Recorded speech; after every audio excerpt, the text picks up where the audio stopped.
Ndikunamukela kenza ukuthi kuyona-ke iJavelin Soul TV News. If you're new, please don't forget to subscribe to this channel. Lana-ke bafowethu, lo enibona lapha esithombeni-ke uBusisiwe wakwaNtombela. Laphana-ke uBusisiwe wakwaNtombela lo aya kuthiwa-ke ungugogo obulawe kanye nomzukulu wakhe. Kuthiwa-ke laphana-ke sibakhalele-ke omakhelwane-ke kwelokubulawa kukagogo nomzukulu. Lokhu-ke kwenzeka laphana-ke njengesigameko kuboshwe-ke omakhelwane. Ngokubulawa-ke ngesihluku-ke kwaso lesalukazi-ke nomzukulu-ke abebengcwatshwa-ke ngesonto leli-ke esiphuma kulona.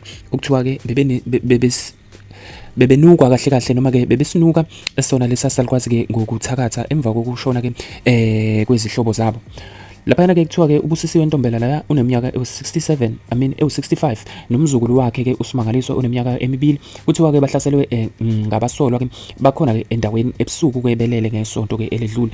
Abasolwa-ke kuthiwa-ke baqale baginatela-ke isicabha-ke ngocingo ngaphambi kokuthi-ke bokhele-ke indlu ngomlilo-ke obekulele kuyona-ke laphana-ke umama loya wakwaNtombela nabazukulu bakhe-ke ababili abahlala nabo-ke abaneminyaka-ke laphana-ke ephakathi kwemibili nengu-14. Kuthiwa-ke nganzakwethu ukwazile ukuphuma-ke ngewindi-ke nabazukulu bakhe okuthe uma-ke abasolwa bembona-ke bamlandela-ke bamcoboshisa yena-ke noSimangaliswa.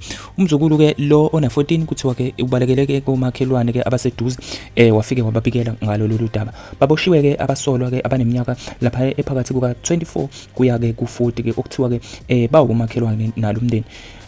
Laphana-ke ogama labo uCeli Khulu, umnumzane Themnkosi, laphana-ke uThemnkosi wakhona kwaNkosi, uSamon wakwaMbatha.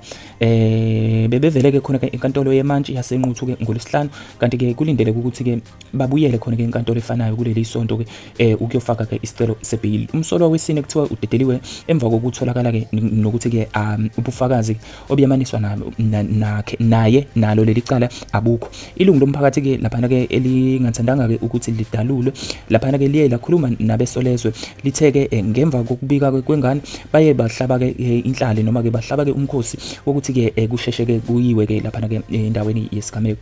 Elinye ilungu lomphakathi lithe omakhelwane-ke ababoshiwe bebenuka-ke yena laphana-ke umama loya wakwaNtombela kuthiwa-ke uye wafika laphana endaweni yesigameko-ke ezozidlisa satshanyana efuna ukubona-ke ukuthi-ke kwenzakalani. Nalapho-ke amaphoyisa kwakhona-ke akunothisayo ngaye kwase-ke kuba ukuthi ziyamkhalela njalo. Ukuqhuba nalolu daba nganzakwethu lapha kuthiwa-ke okhulumela amaphoyisa uColonel uthe abasolwa-ke babhekene namacala amabili okubulala-ke elokuzama-ke ukubulala nelokushiswa-ke kwayo impahla.